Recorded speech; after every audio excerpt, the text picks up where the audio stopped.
Here. Jeremy Olson. Here. Valerie Pena Hernandez. Here. David Seymour. Present. Pledge allegiance. Pledge allegiance to the flag of the United States of America and to the republic for which it stands, one nation, under God, indivisible, with liberty and justice for all.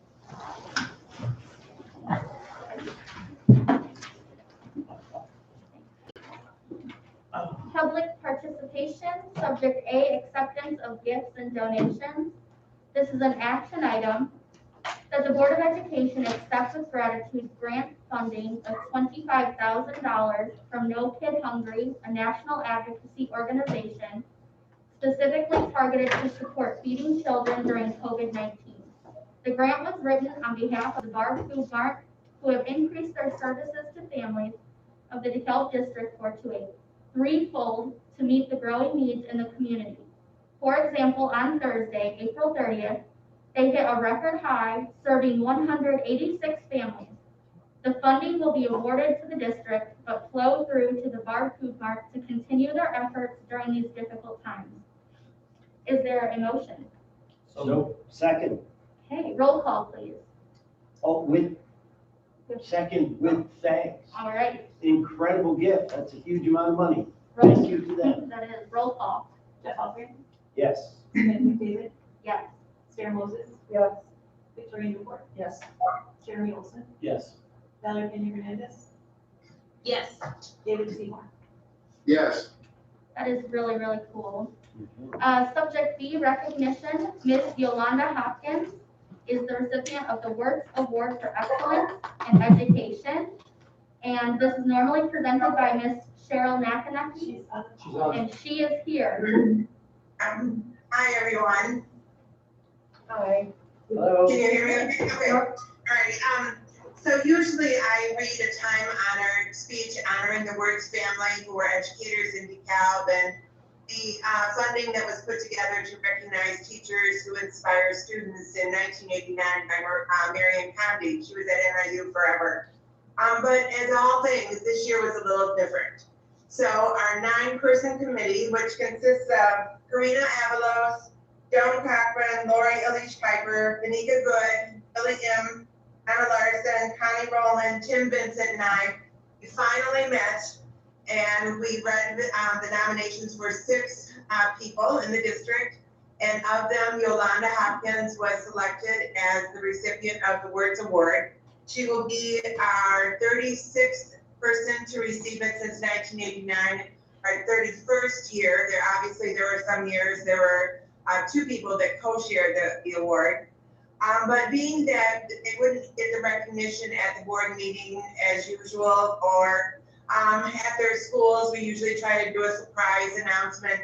We decided to do something different, and so with the help of the principals and the staff, we put together a certificate and copies of the letters that were written for them, and as well as a potted plant and a sign to go into their yards. And signs are kind of popular right now. And to announce them as the nominees as well. So I told them only in a pandemic would we do all of this. But each of the principals, Connie Roman, was great with at Founders. I want to thank her and her staff for the nominees, Dominique Yackley and Ann Alberg. And at Rosette, Abby Tanner was also a nominee, so thank you to Brant. And at Cortland, posted on their websites to see some parades, some collages, some poems. They really went all out in making it creative and making it fun for each of these recipients. Thank you so much, and congratulations to Yolanda Hopkins and the nominees Maureen Newman, Jennifer Hilliard, Dominique Yackley, Ann Almberg, and Abby Tanner. Oh, and Abby Tanner. We can give her a round of applause. Good news. So nice to have some good news. Yeah, thank you so much for organizing that. Thank you. Okay, subject C, recognition, 20-year service awards. And this is presented by Ms. Sarah Abadi, and I am going to read the names. The Board of Education will recognize the following employees for their 20 years of service to the DeKalb School District. Okay. Ann Almberg, should I read where they teach to? Sure. Ann Almberg at Founders Elementary School, she's a reading specialist. Ruth Ann Anderson, Jefferson Elementary School, she's a kindergarten teacher. Mary Anderson, Tyler Elementary School, office assistant. Amy Barger, Clinton Rosette Middle School, literacy assistant. Maura Bertolino Schmidt, Little John Elementary School, resource consultant. Susan Bowden, Huntley Middle School, speech and language. Sharon Karani, Clinton Rosette Middle School, social worker. Nancy Chapman, Tyler Elementary School, 4th grade teacher. Dorothy Dela Cruz, Huntley Middle School, social worker. Karen Denny, DeKalb High School, mathematics teacher. Edward Everly, Malta Elementary School, elementary head custodian. Kirsten Ellis, Malta Elementary School, 2nd grade teacher. Tina Farmer, Little John Elementary School, custodian. Jill Feeney, DeKalb High School, resource and consultant. Jeannie Pierce, DeKalb High School, teaching assistant, sped soul. Carrie Llewellyn, Malta Elementary School, 4th grade teacher. Thomas Fontana, DeKalb High School, mathematics teacher. Amy Fontana, Brooks Elementary School, 5th grade teacher. Kathy Harnden, Lincoln Elementary School, speech and language. Sharon Hall Carpenter, Tyler Elementary School, 1st grade. Sherry Honeyman, Malta Elementary School, teaching assistant and special education resource. Amanda McCabe, DeKalb High School, foreign language Spanish. Debbie Miller, ELDC, teaching assistant pre-K. Lois Miller, Jefferson Elementary School, library media assistant. Dana Rourke, Lincoln Elementary School, 2nd grade teacher. Jackie Schramm, Jackie Schramm, DeKalb High School health assistant. Kathleen Smith, ELDC early childhood teacher. Carolyn Smers, DeKalb High School social science. Vicki Stanton, DeKalb High School head cook. Alicia Tobin, Huntley Middle School resource and consultative. Marguerite Warren, Huntley Middle School cook. Daniel Weller, Clinton Rosette Middle School physical education teacher, and Amanda Zierzo, Huntley Middle School teacher in mathematics. Thank you so much.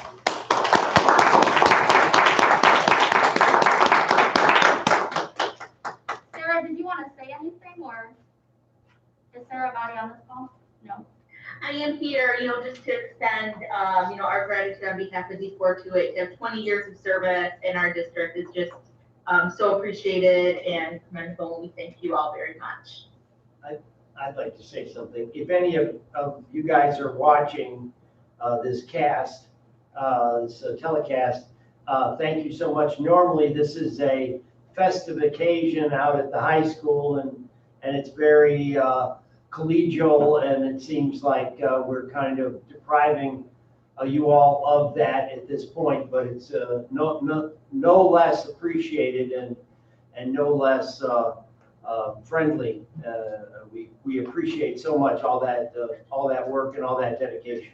Absolutely, thank you. And to that point, Jeff, perhaps next year we can circle back and include these folks too. It's always, there's flowers, there's Sarah and I actually had a whole nother plan, but yeah, COVID-19 shut us down. there's so many changes in this year. Perhaps we can do something like that. I think it'd be worth it. Yes, thank you so much. And then subject D, we also would like recognition of our district retirees. And this was also brought to us by Ms. Sarah Body. The Board of Education wishes to recognize the following 2019-2020 district retirees and would like to thank them for their dedication to the DeKalb School District students, families, and community. And so those, our retirees are Carmelita Ackman, business occupations teacher from DeKalb High School. Ann T. Almberg, reading specialist, Founders Elementary School. Mark Garvegan, language arts teacher, Huntley Middle School. Julie Bassett, 4th grade teacher, Jefferson Elementary School. Susan Bowden, speech and language pathologist, Clinton Rosette and Huntley Middle School. Diane Carlson, fifth grade teacher, Tyler Elementary School, Mary School. Nancy Chapman, fourth grade teacher, Tyler Elementary School. Lori Ames, health education teacher, Huntley Middle School. Edward Everly, elementary head custodian, Malta Elementary School. Susan Fassler, nurse, ELDC, Littlejohn and Founders Elementary. Deborah Geiger, guidance counselor, Huntley Middle School. Ruth Hahn Wheatley, foreign language Spanish teacher, DeKalb High School. Kathy Harnden, speech and language pathologist, Malta Elementary School and Lincoln Elementary School. Carrie Horlock, fourth grade teacher, Littlejohn Elementary School. James Canis, vocal music teacher, Huntley Middle School and Tyler Elementary School. Tom Kerwin, district food truck driver, facilities and operations. Carol Lenz, speech and language pathologist, ELDC. Lisa Lenz, resource consultative, Malta Elementary School. Milo Alexa, fourth grade teacher, Lincoln Elementary School. Sharon McKee, fifth grade teacher, Portland Elementary School. Susan Merritt, mathematics teacher, Huntley Middle School. Maureen Newman, second grade teacher, Portland Elementary School. John Petrus, social science teacher, Huntley Middle School. Debbie Krolwitz, first grade teacher, Brooks Elementary School. Yvonne Scorzo, second grade teacher, Lincoln Elementary School. James Tegas, facility operations supervisor, facilities and operations. Robert Tigalar, computer literacy and technology teacher at Clinton Rosette Middle School and Huntley Middle School. Victoria Tuskin, secondary curriculum coordinator, curriculum and instruction. Linda Tyrell, reading specialist, Malta Elementary School. Patricia Volstead, speech and language pathologist, ELDC. Georgia Worth, language arts teacher, Clinton Rosette Middle School. And Kelly Wilkie, special education teacher, Seoul, at Huntley Middle School.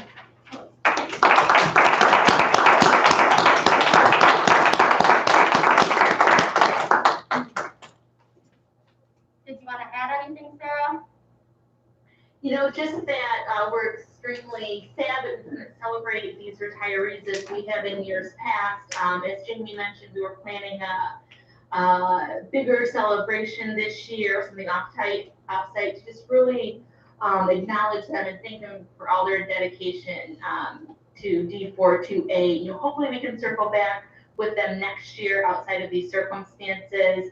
We do have gifts and certificates for these individuals, so you know, once we get back to normal and are physically in the building, we'll be able to connect with them and make sure they get those, you know, tokens of our appreciation. And we just thank them all so much.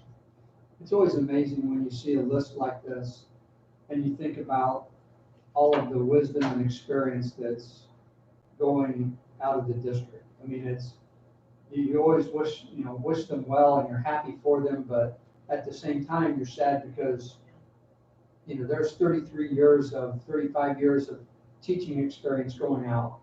And, you know, congratulations to all of them, wish them well in retirement or whatever their next venture is. But it's happy, but, you know, you're sad because it's again, it's a lot of experience going out this year. Yes, and as a teacher, I mean, there's really no words to express that 35 years. I mean, you've seen so many people grow up and their brothers and sisters. Yeah. Absolutely. There's at least 6 teachers on this list that personally taught me while I went through DeKalb, so thank you so much. Yes, if you're tuned in, words cannot express. Yeah. Thank you. Okay. All right. Subject E, public comment. Members of the public who wish to speak to the board should complete a request card or email the board president prior to the meeting. This section of the meeting will be reserved for comments from the public. All comments should be limited to 3 minutes. Criticism of individuals is not in order.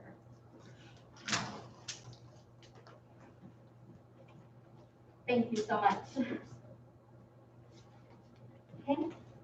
We have first Mary Lynn Buckner, GCCA co-president, and she would like to talk about it. Thank you, Mr. Creighton. Mr. Creighton. Thank you for your service to DeKalb Schools. You started here in 2017 on the heels of very turbulent years for the district.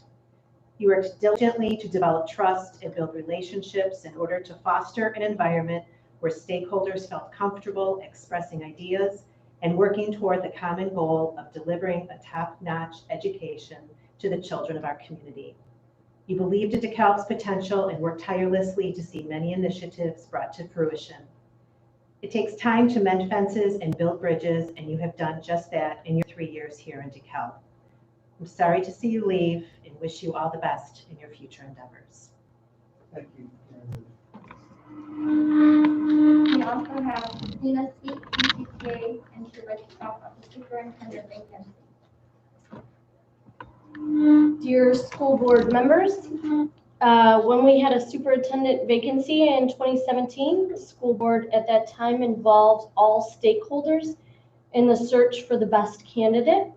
Surveys were sent out to viable stakeholders to obtain feedback regarding important and necessary attributes of a viable candidate. Representatives from the community, the teachers union, assistants union, secretaries union, custodial union, and unaffiliated were at the interview table. It is our sincere hope that a similar process will be followed to fill the superintendency vacancy at this time. Thank you. Thank you. Next, we have the non-business consent agenda. And this is an action item that the Board of Education approve the non-business consent agenda items A through B. Is there a motion? So moved. Is there a second? Second. Roll call, please. Chair Moses, Yes. Victoria Newport, Yes. Jeremy Olson, Yes. Valerie Penny Hernandez, Yes. David Seymour, Yes. Jeff Albrin, Yes. Samantha McDavid. Yes. Number 6, business consent agenda. This is an action item that the Board of Education approve the business consent agenda item A. Is there a motion? Second. Roll call, please. Victoria Newport, Yes. Jeremy Olson, Yes. Valerie Penny Hernandez, Yes. David Seymour, Yes. Jeff Albrin, Yes. Samantha McDavid. Yes. Sarah Moses. Number 7, presentations. Subject A, Class of 2020 Graduation Celebration Plan and Senior Athlete Recognition. This is brought forward by Mr. Jamie Craven and Mr. Peter Gall. Well, as all of you know, we've been wrestling with, and as I shared in the parent email, it's been a constant wait, make a plan, wait to see what's coming next, and what can we do, what can we not do. And as I shared in the parent email Sunday night, I am not being critical of the State Board of Education, the governor, Illinois Health Department. They're wrestling with all this just as we are. At one point last week, the governor or state superintendent Ayala came out and said that we could not have any in-person graduation, period. That was followed up in an email that I shared with the board. A couple days later, we received another email that updated guidance would be coming from the State Board and Illinois Department of Public Health on any potential changes, which was shared with us, I believe, 5:36 on Friday night. That I shared with you as well. In summary, what the State Board right now is allowing are drive-through, drive-up if you can accommodate it. So a drive-up would be cars coming to the parking lot. If you had a big screen, if there was a drive-in around here, you could have a virtual graduation on a screen. The drive-through concept would be what we're proposing, where cars could come through, student get out, be recognized, and the cars keep moving. That's also what Peter's recommendation is for the senior night recognition. And we'll get to that in a moment. So the plan that we're sharing tonight basically is on May 23rd, which would have been the day of graduation, that a slideshow, which the district will develop, is released on that day because that day is graduation. And the slideshow would include, pictures of the students' names, just recognizing the senior class. On Saturday, July 11th, and I'll explain why we picked that date. On Saturday, July 11th, DHS will then host a drive-up graduation. And that graduation will include students coming to DHS, receiving their diploma in front of the bell, and we chose the bell for a reason, and there would be obviously limited district staff there because unless something changes between now and July 11th, we still have to respect the social distancing and the number of people present. The students basically would drive up, wait in their car until it's their turn. They would exit the car, come to a stage that will put their develop right in front of the bell. They'll receive their diploma. The entire day will be videoed. We're working with a local business who will video the whole thing. We can video valedictorian speeches and other speeches, and then the whole video will be pulled in together and edited to where it looks like a graduation, one student after the other.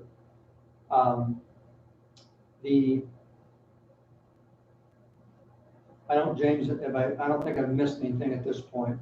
So that's the proposal that we're bringing forward right now, with the understanding that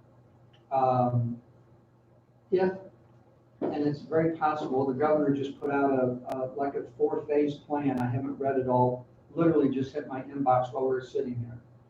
If something happens that the state is more open than that, and by July, it's possible that we could, do something a little more inclusive.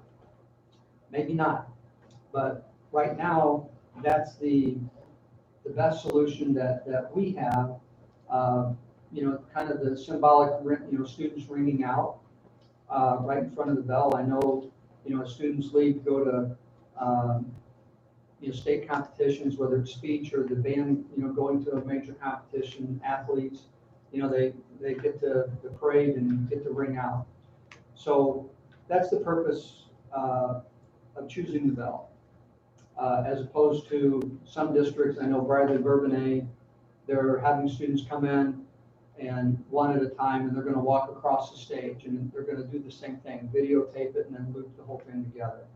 I'm sorry, repeat what that was. How are they going to do that? Bradley Bourbonnais, they're going to have students come in, go to their auditorium one at a time. They'll walk across a stage, an empty stage, and receive their diploma. Keeping a 6-foot distance on the waiting line? Well, I talked to the superintendent, they're actually going to schedule them from 8 o'clock in the morning till 9 o'clock at night, because they have approximately 500 students. So we were going to do the same thing, except for at the bell. Weather is an issue there. And if we run into weather, then the other option would be potentially in front of the clock. What about students that don't have a vehicle, their families don't own a car? Well, we'll have to work out. I don't have a solution for that. Just curiosity, I saw an email that said that NIU is closed until August 1st. The Convocation Center will not be available until after August 1st at the earliest.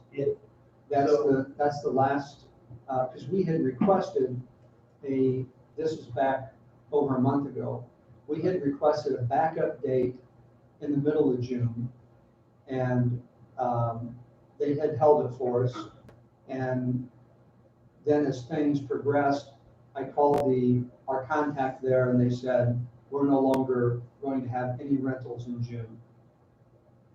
I was just wondering if it would make sense, for us to potentially reserve August 1st as a fallback in case things, I mean, there's 31 states in the next week and a half that are gonna reopen more quickly, or at least to a significant degree.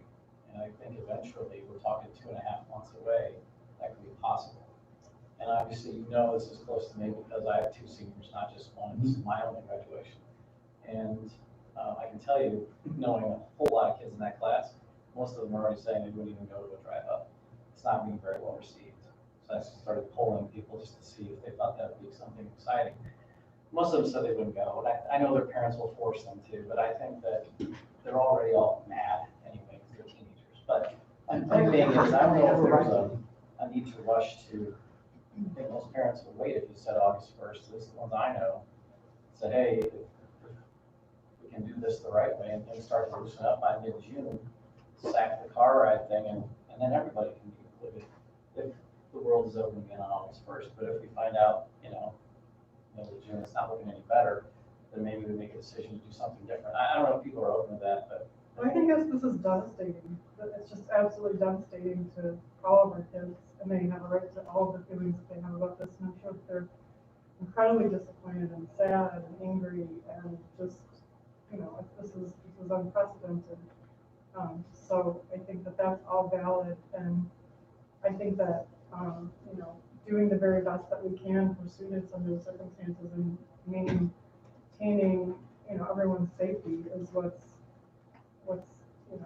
obviously the utmost of importance. So my concern is that we would have students that don't have vehicles that would be able to participate in a drive-through ceremony. How would we make sure that all of our students can take part? So that's really something that I'm concerned about, and that we can work out details on. But just that we're able to include everyone. I have a question. It's a logistical question. We have, 350 seniors? How many seniors do we have? Does anybody know? Just shy of 500. Just shy of 500. Okay, bad me. Sorry.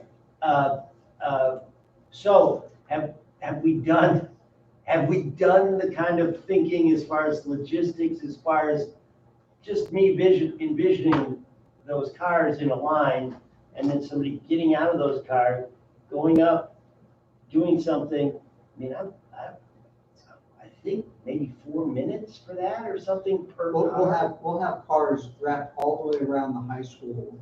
For sure. And we'll have to coordinate with the local police department, and I mean, we have some time to work out the logistics on this. But I'm just talking about 5 minutes times 450 or whatever it would be. I mean, and that's absolute, everything going along perfectly perfect. That's a great deal of time.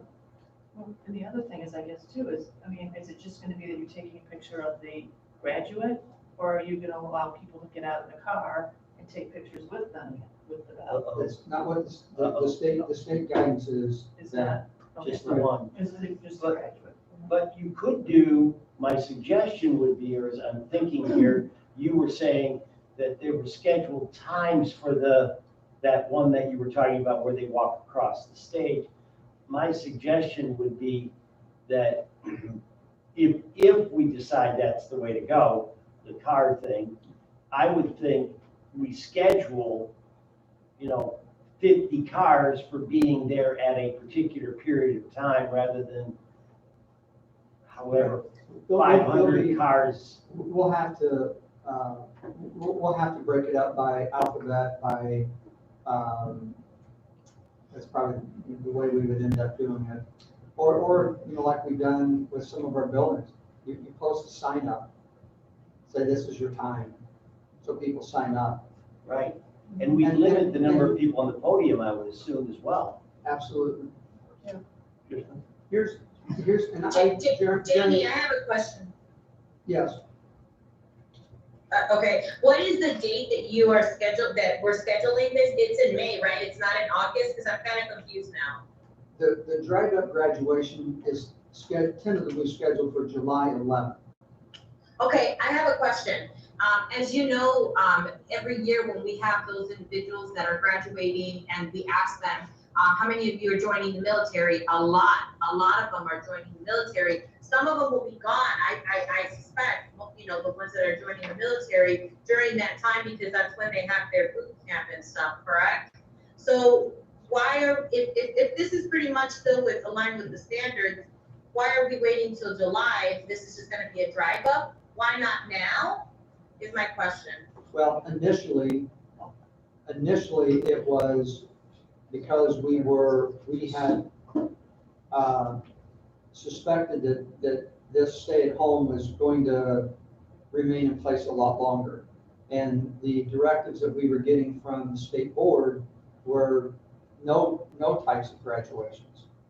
Initially, they were telling us no in-person graduations, and that extends and includes drive-up graduations or walk-up graduations, like going across the stage. So knowing that that was the directive at that time, we selected the July 11th date in hopes that some of this would be lifted, as it has. Now, if you know, if you think it's better that we move it up, we're open to moving it up as well. I would say there would be very few people who feel that. Or the other option is this. And I understand, and honestly, I hadn't considered the students, potential that we will have students leaving for boot camp, for the military. And I will call, Melissa and I will get a hold of NIU to see if they will even consider securing a date for us. I don't know if they will. I guess my thing for consideration is simply, if they're able to book August 1st, we can still have a drive-through on August 1st as a backup, right? At least we have a date and a building and we can do it. And I think if we took a poll of all the senior parents, they would probably choose that based on what I've taken in from people, because I've gotten, if you can imagine, an enormous number of calls on this. And that's what I would say is it would be preferable to most that I've talked to, which is probably So even 15-20% of the so parents. push the drive-up date to August. Have the same day. And if that isn't going to work, then hopefully NIU will be open by that time. Right, I'm saying they'll book it for us. So we wouldn't have a graduation ceremony earlier? Not this way. Oh, I don't know. Who knows what it's gonna be like in August, so I mean, we're probably gonna be doing distance learning in the fall. Well, nobody leaves for college until then. Nobody leaves till the middle of the month. My kids are both athletes and playing fall sports, and they're not even leaving until What after about that. military students? Well, the military, really, that's gone pretty early in the summer. We could do the military students. We could do a special We military. could do a special military service. How many are there? I don't know. I have no idea. Last year was, from what the people were standing up, James, couple James, do dozen. you have an idea of how many approximately go to the military? Because I remember it was quite a bit. Well, Yeah. now we were there last year. Kids go, but you're correct. We do have a sizable chunk of students, and honestly, for military, even if it's half a dozen, we do want to honor our students that are opting to go into the military. Sure. So, you know, looking for an option for how to honor them. I do believe that both dates we're talking about, July 11th and the 1st of August, are after boot camps. I'm working with one family because we're trying to secure a diploma for their daughter who is going ROTC, and I want to say it's end of May. So it would have to be somewhat soon if we were going to do something that honored that particular group of students. So is it possible, James, we could, you know, we're kind of spitballing this, do something for our students leaving for the military around Memorial Weekend, which was the original graduation date, and then have a tentative drive-up date for another time, and check and see if the Convocation Center will even entertain locking in a date in August. It's certainly possible, yes. Okay. Yeah. Well, James, What? what are your thoughts now that you're here? Sorry. What were your thoughts what are your thoughts about these things that we're kicking around here as far as, This was James's plan. right, yeah, I gather we've got a couple of other ones that we're talking about now. Two things. We want to honor these kids, and so much has been taken away from everybody, but particularly the senior class. So whatever it is that we do, we have to respect the senior class, but we also have an obligation to keep everybody safe.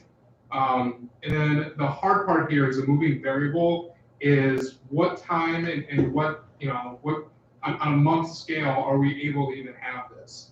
So, I think some of the things that we're talking about here, they're not a bad idea because it gives us options, because everything could pull back, and June 1, we start slowly easing in, and we're able to come back face to face. It could be that we're all still holding board meetings like this in September. We just don't really know. So, a phone call is certainly easy to do. If Jamie and I, we can touch base in the morning, try to get hold of NIU to see if it's an option. What I could do is have a conversation with the senior class advisors. One other thing that we have, you just honored a retiree who is a senior class advisor, Kathy Sobolski. So I am going to have to try and navigate that because she's going to be kind of leaving the district at the end of this year. So, I'm not opposed to seeing what it looks like at NIU on the 1st. Keep in mind, we don't control whether or not that they're going to allow us. But the 11th, I mean, that is an option. We chose outside symbolically because of the ringing of the bell, but also because it's open air. And we know that when you're not breathing recycled air, that does limit, some exposure for some folks. Right. So, there's some safety there. And see, if I can chime in, I have a senior as well.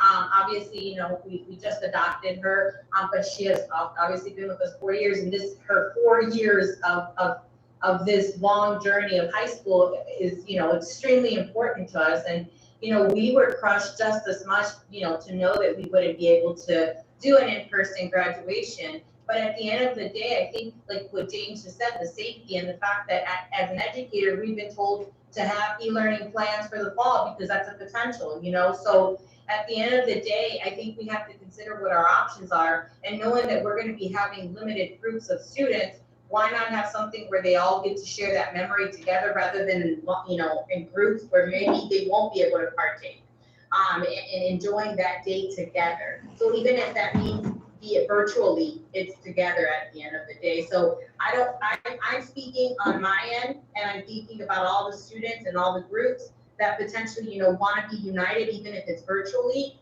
for this one special day. I mean, the most important thing is that they get their day and they're honored. I know it doesn't look great. I know it's not the best choice, but it's still a day dedicated to them and for them. So that's where I stand. I don't know that August is going to make a difference because I don't know that, students are going to be available or we're actually going to have the combo available.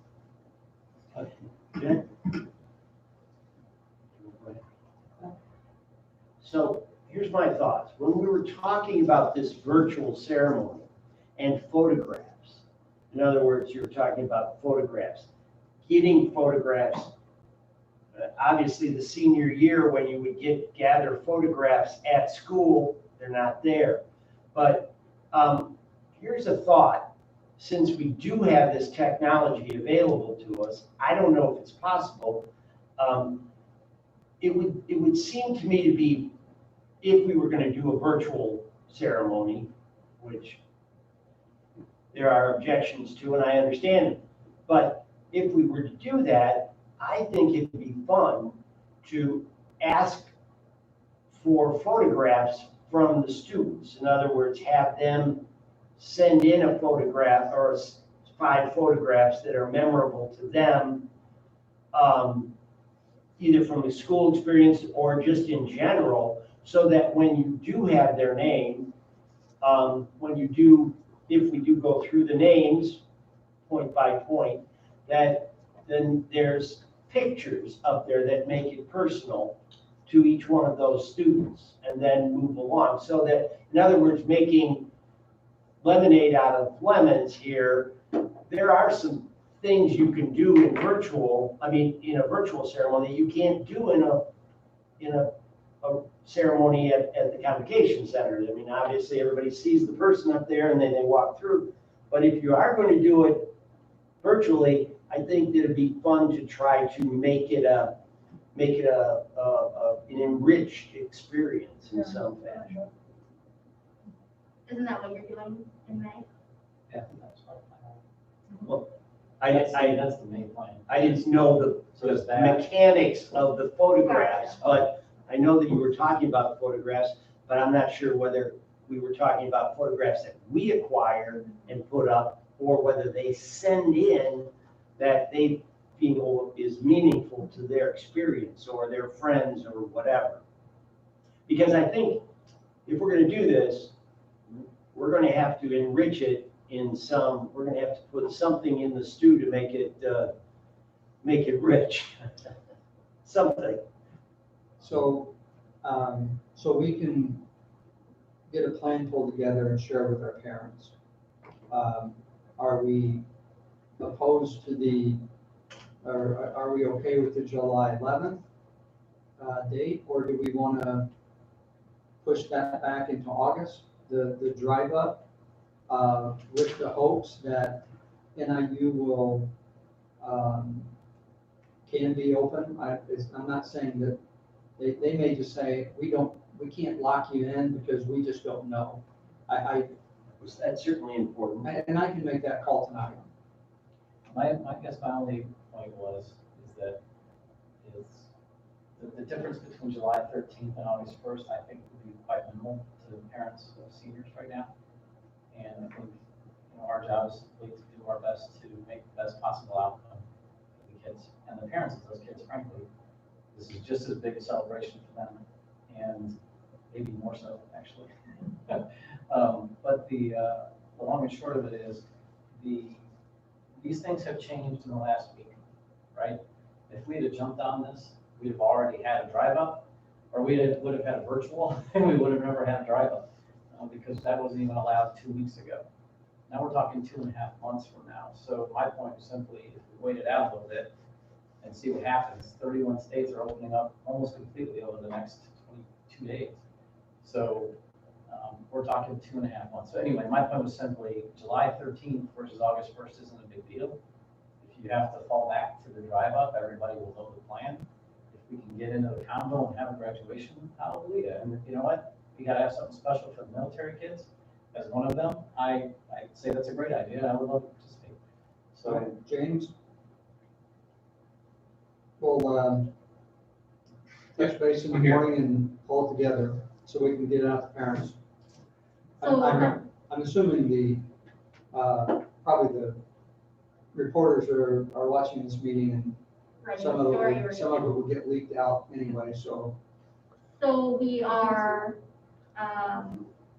moving back the date in hopes that maybe there'll be a chance we can have a more in-person, traditional graduation ceremony. Yes. That's something that the board would have to, we as Well, a wait, group so would you're have to saying that we agree to. wouldn't do okay, so what We'll about, still do everything, we'll still do the video and everything that we had proposed for Memorial Weekend. what about the July 11th, would that? The July 11th, they were proposing that we move to August 1st, and we will organize a day for, When do kids go to boot camp? well, they should. all the time. Yeah, it No, depends. James, when do kids We're gonna try to set something up for the military students before. Right, if well, we I take- understand that, but I'm just saying, typically when you have a graduation ceremony, it's the whole class together, so I'm just wondering what. But we can't Well, I understand. have everybody together in Memorial Week. No, I understand, So but I'm asking when are the military kids going? again, it depends. There's one he said that goes at the end of May. We don't have the exact date, it's July 11th, August 1st is before that. And that is a fair statement. It's typically, and it depends on what branch you're going into and where you're assigned. Are you ROT, all of that. But it's usually, certainly before August 1st. And before even the July date, though, you said. Often in May, they're all over my kids. Depends on the service. And it's one of those things though, if we're wrong on that date, because we're all off the top of our head and Right. it's August 15th, then we just include the kids and that's great. So just so I understand, are we talking about tentatively scheduling a drive up with the hopes of a convo? So you're kind of doing two at the same time? Is the July 11th date off the table? Yes, that's what the proposal is. Okay, so August 1st is the new date, option A or option B, depending on availability and the lay of the land, so to speak. Unless NIU says, no, chance now. Well, I can imagine that they'll with all due entertain respect here at this point, we've been kicking around ideas, we've been talking about that. The August 1st is something that's been put forward. I think that we as a board should weigh in on which, if that's acceptable, finding out whether whether we have availability at the Convocation Center on the 1st of August or 2nd or what. 1st is a Saturday theoretically. Yeah. Okay, so 1st of August is the date. And if we don't have the Convocation Center, then a form of drive up. What we're making happen here as far as this drive up is concerned, right? Is that what we're talking about? Yes. Okay. So I'm for that. Do you need consensus? And then I think we should. Well, I mean, we're moving graduation, so, yeah, I would want consensus from the board. And Jeremy, I mean, with you have the students who are graduating. Are you okay with this plan? I like the plan as it was. I simply would like to see it on August 1st with the caveat that if the convo's open, we can have graduation. And they allow. And I've run this by. So my we're phone pushing call back right now. graduation, we're pushing graduation back on the hope that we would have access to the Convocation Center on August 1st, which is like a really, really far stretch. Or, You know, Well, until you try. or we could do it at the high school. because Lots of people have in football stadiums. Maybe we could do it outdoor too. We'd have options, but Depending on what the guidelines are. exactly, it all depends on the guidelines, everything but has to be geared up to this. I don't think this is as big a stretch as you might think, because there's a lot of states already that are wide open, and like I said, a bunch more over. Well, there's states that are opening. 2/3 of the United that are States is gonna be open for business. Any type of data soon. or science. So we seem to be following that one out. This is a roll of the dice. We have absolutely no idea. We're simply Yeah, betting yeah. on the future. This is the world that we've been living in Yeah. since, Right. about, March 1st. Yeah. We make plans and wait for guidance. Okay, so is anyone opposed to August 1st? Well, I actually don't know that August 1st is a good idea. I mean, because if we don't, again, I think this is all contingent around the idea, wherein I'm not just talking about military, I'm talking about everything. You know, there are kids who move away for college. There are people, you know, like the reality is that life is going to continue. So I think having it in the summer is, you know, before all of that is better than scheduling and moving down and moving down. I think keeping the date with July, you know, in July, and then also perhaps, you know, looking if the combo is not, it's not even an option, then let's keep our July date. Yeah, I think I like that idea better, because once you're so close to the fall, it's like, you know. And if the restrictions relax, I think maybe we we should can do just the ask the 15th parents. of July. Isn't that what we're talking about here? We're talking about the parents and the children, we're not talking about. Well, Val is a parent with a child. so Right, she's and I can tell you, expressing her my phone is blowing up with people saying, keep fighting, Well, this is what we there's want, lots so of things. I'm just saying, there's absolutely no rush to judgment here, no parent is gonna care between the 11th and August 1st, and we may not get it, we may get it. Things change every week around here, so I'm just saying, I think most people would say, what's the harm in waiting 2 more weeks?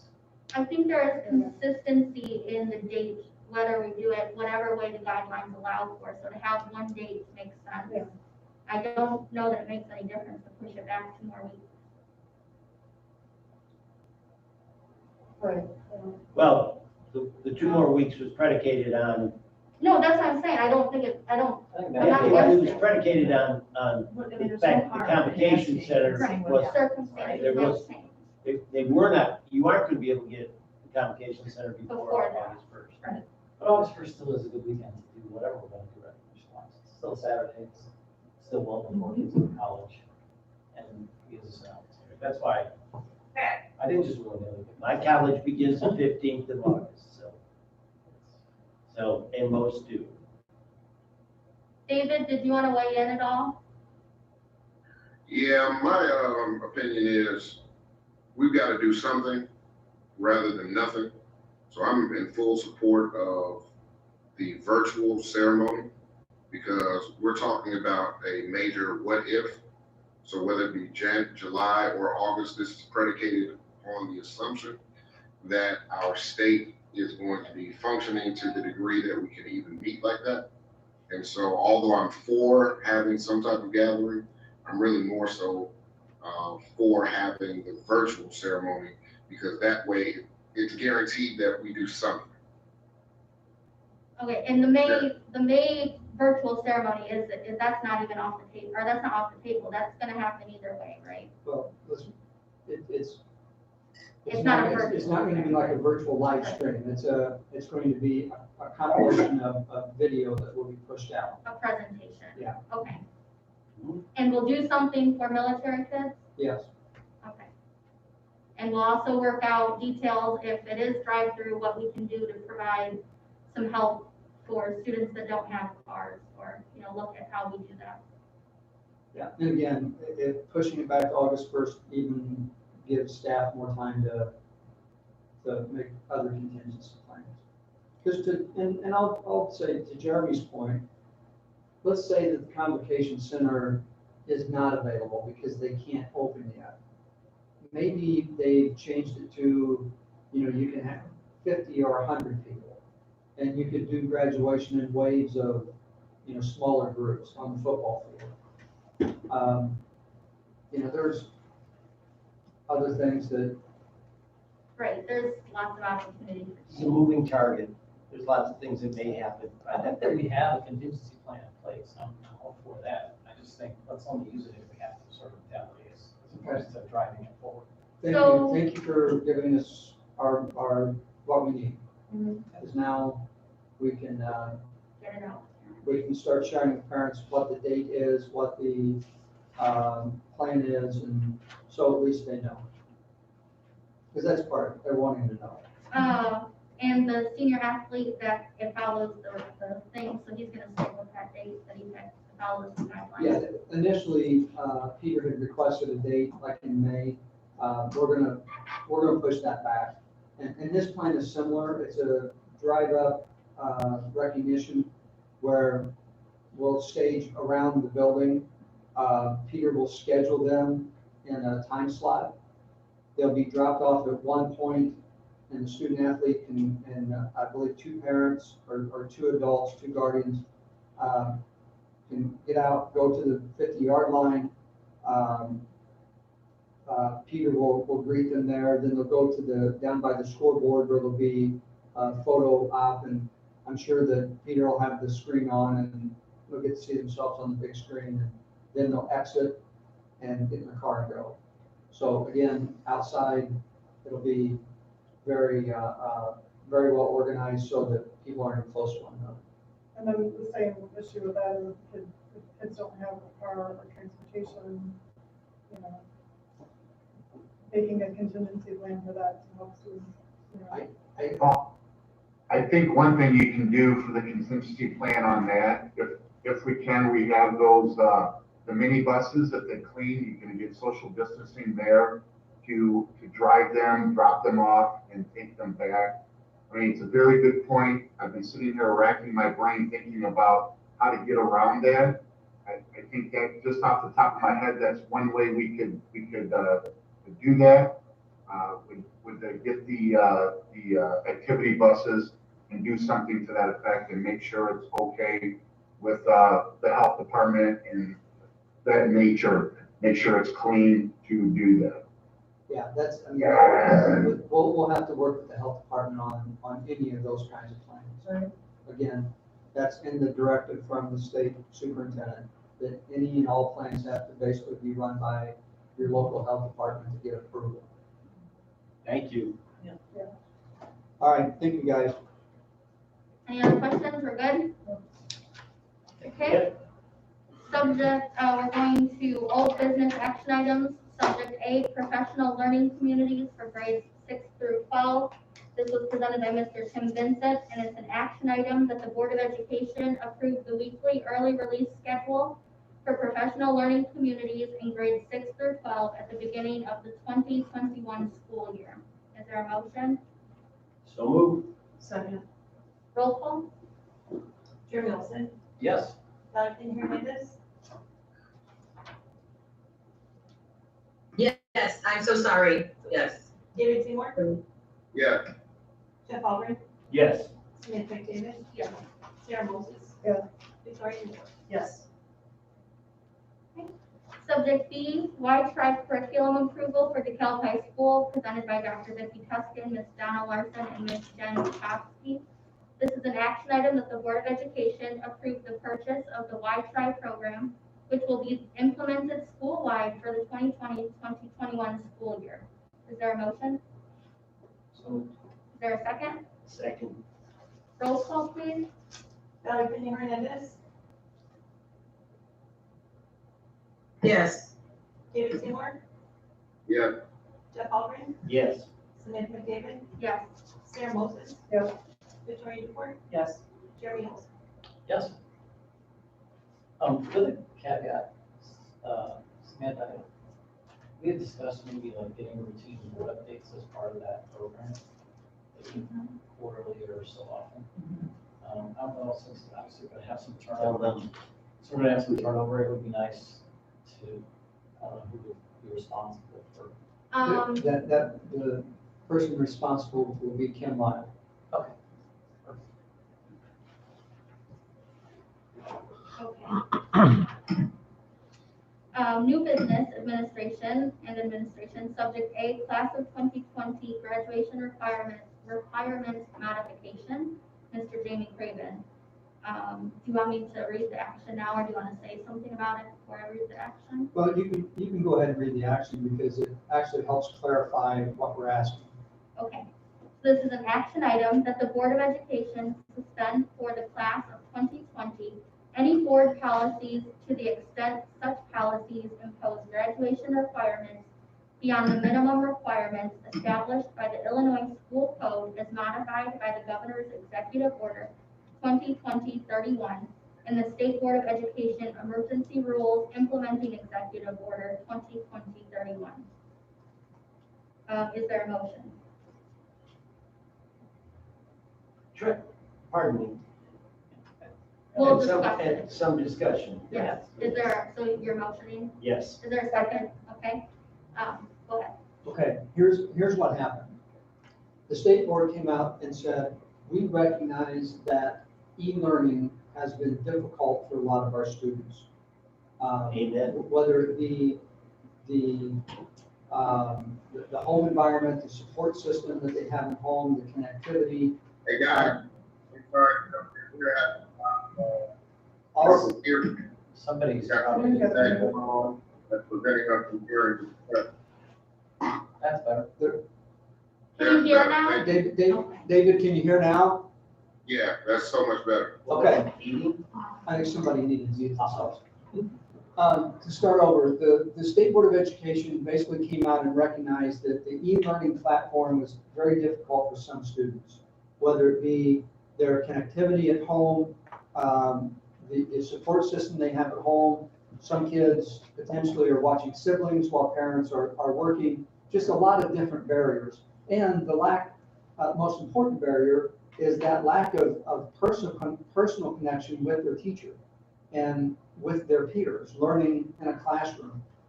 It is definitely a different kind of learning. And I witnessed this even with my own daughter at home. So the state board said we need to make some adjustments to requirements for seniors. An example, it's a state requirement that students take and pass 4 years of English language arts. The state has backed that off to 3.5 years, citing that this last semester, that there potentially were barriers for students to finish.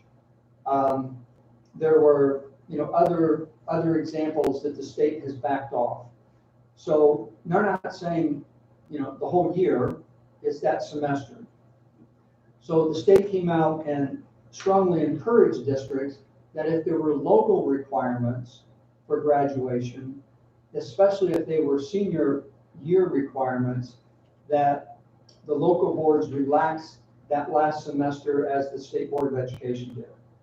So really the only course that this impacts for us is the 0.5 technology credit, because the speech class is embedded in that 4-year English language arts requirement.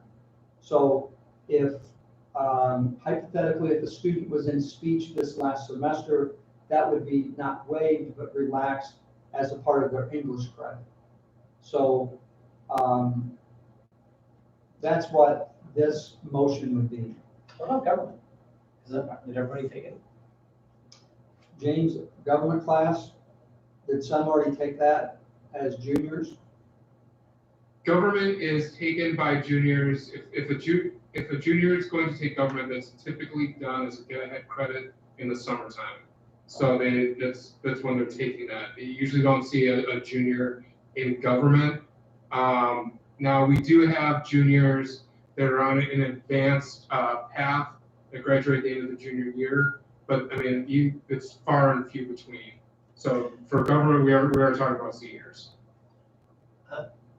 This doesn't cover that, but I am curious. I don't know whether we're going to get an opportunity to talk about it at another time, but, and this comes to you and it comes to James at the same time. In the classes that I teach, there's some serious problems like what we're talking about here, where people just dropped off the grid. And they've been trying to work with how we ameliorate that problem.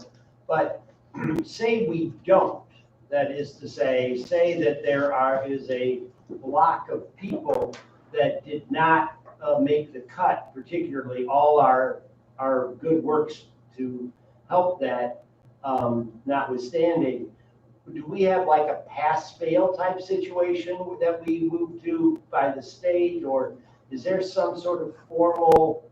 Yeah, the state has really put a lot of safeguards in the best interest of students as far as passing. Part of that is the no harm grading that came down from ISB. Wherever the grades were at the end of the third quarter, which when we went on March 13th when we left, grades cannot go down. And that does include zeros. So students who have dropped off the grid, so to speak, if they were passing their classes, per Illinois State Board of Ed, those grades cannot go down. Okay. So in other words, what initially the state board came out and said, a student's grade cannot be harmed as a result of e-learning. So it can't go down. Now, it just happened that third quarter ended on March 13th when we went on, high COVID vacation or COVID e-learning. So if a student had a B in a class and has stayed with us through e-learning and they've improved that grade, then we'll take the higher of the two. But if we've had students that have fallen off the grid, then whatever the grade was at the end of the third quarter, that will be the posted grade. So if they as a grade, so grade. C then, C now. Yes. B then, etc. Yes. So do we understand? Tim, you had something you were going to say. Were you raising your hand? No, that's Jamie. I'm sorry. Yeah, I was raising my hand. Jamie. Oh, there you are. That was your hand. I didn't see you there. Oh, look, that guy looks very similar to you up there. Are there any other questions before we roll call? This is why e-learning's hard. Vale or David, do you have any questions before we roll call? No. No. Okay, roll call? David Seymour, Yes. Jeff Albrecht, Yes. Samantha McDavid, Yes. Sarah Moses, Yes. Victoria Newport, Yes. Jeremy Olson. Yes. Valerie Pena Hernandez. Yes. Subject B, agreement between NIU and District 428 for 2 school psychologist externs. And this is an informational item, Ms. Christy Meyer. It is a, yes. Good evening. Good evening. Hey, Christy. So we have a wonderful opportunity. NIU has reached out to us. They have one 9-hour school psychologist extern and one 19-hour school psychologist extern for D428 to bring on board. I say this is a great opportunity for 2 reasons. One, to find school psychologists, it's great to be able to host future psychologists in our district in the hope that they will later say, oh, what a wonderful district this is to work in, and then apply. And 2, we have currently 2 vacancies for school psychologists in our district, and we have not been able to fill them. And so with essentially 2 externs, we will be better able to fill that need.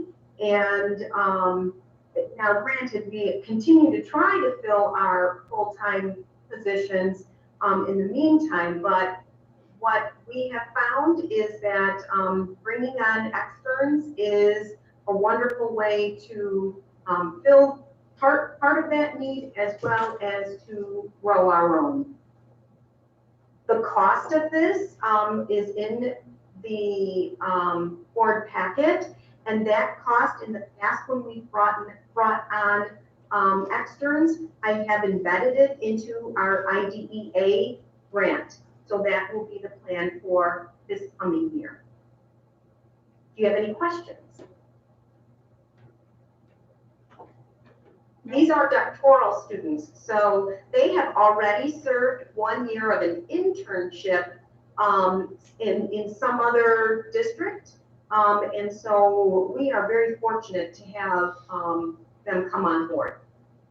So do we need consensus to bring this back as an action item, or is it just informational? I would ask for consensus to bring it back. As an action. Yes, because this, again, as Christy said, if the district doesn't fill these positions, and truthfully, I look all the time because my daughter's in a school psych doc program.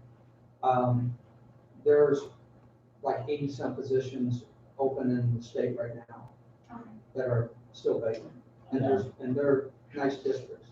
Right.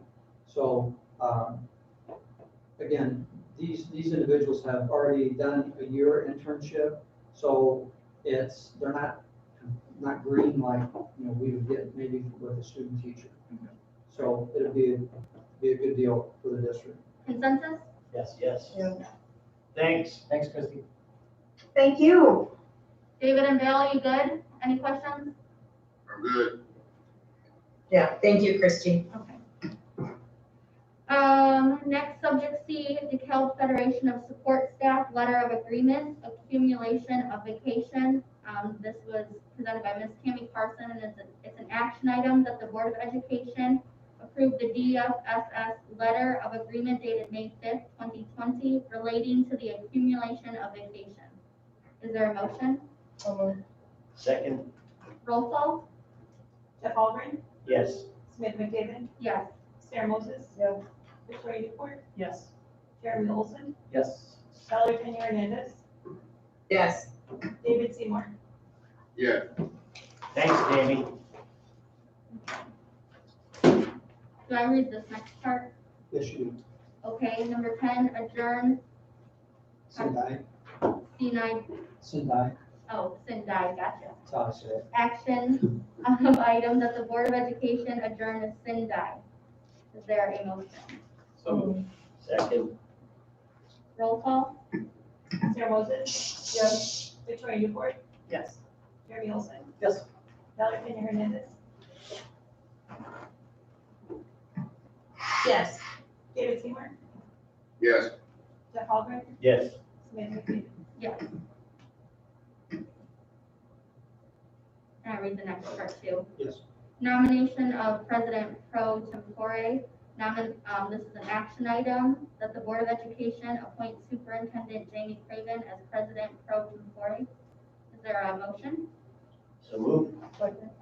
Roll call? Victoria Newport, Yes. Jeremy Olson, Yes. Valerie Kenya Hernandez, Yes. David Seymour, Yeah. Jeff Algren, Yes. Samantha McDavid, Yes. Sarah Moses. Yes. Okay, I open this portion of the meeting for board nominations. Roll call, please. Jeff Algren, Here. Samantha McDavid, Present. Sarah Moses, Here. Victoria Newport. Here. Jeremy Olson, Here. Valerie Kenya Hernandez, You know, I'm hearing, I think it's my name you're saying, but I cannot hear. Is that me? yep, it's for you. Yes. David Seymour, Yes. Okay, item A, nominations and election of officers. I nominate Sarah Moses for president.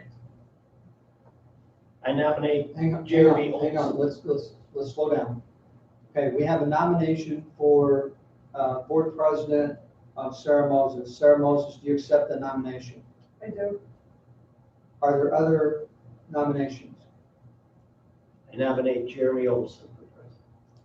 Jeremy Olson, do you accept the nomination? I do.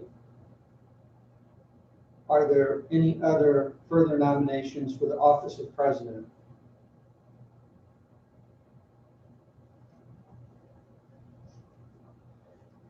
Okay, seeing that we have two that are nominated, I will ask Melissa to take roll call. And with roll call, then you will name the person who you are voting for the position of president. Melissa? Jeff Algren, Jeremy Olson. Samantha McDavid, Sarah Moses. Sarah Moses, Sarah Moses. Victoria Newport, Jeremy Olson. Jeremy Olson, Jeremy Olson.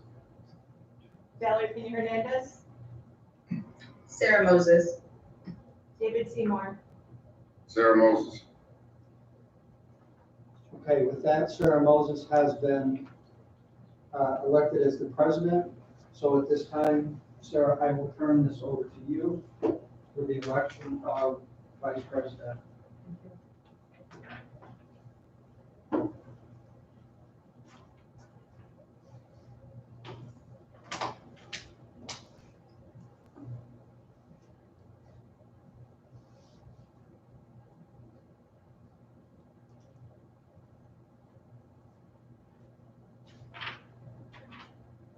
So I just want to do the same?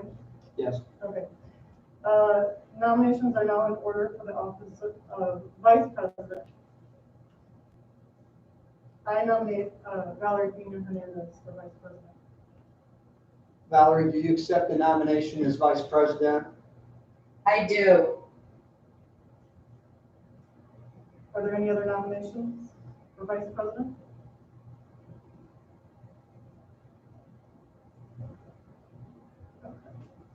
Melissa, you will need to have roll call. If there are no further nominations, then the office of vice president is closed. Nominations are closed. If only one member is nominated, board clerk should call the roll to elect Valerie Kenya Hernandez as vice president. Samantha McDavid, Yes. Sarah Moses, Yes. Victoria Newport, No. Jeremy Olson, I'll abstain. Valerie Kenya Hernandez, Yes. David Seymour, Yes. Jeff Algren. Abstain. Okay, nominations are now in order for the secretary of the school board. I nominate Samantha McDavid. Samantha, do you accept the nomination? I do. Samantha McDavid is nominated. Are there any other nominations for the secretary?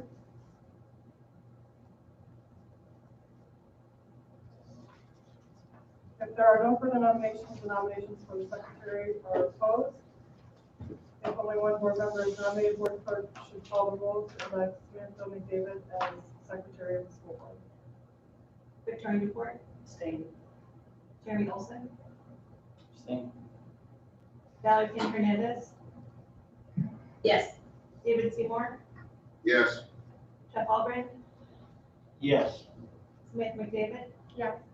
Sarah Moses. Yes.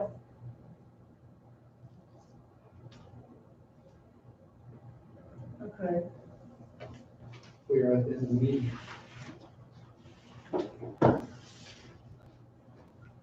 Okay, so the meeting will be adjourned. We need to do motion. I don't know, I know. Second. All in favor? Aye. Aye. Thank you, everybody. Jen, is that all?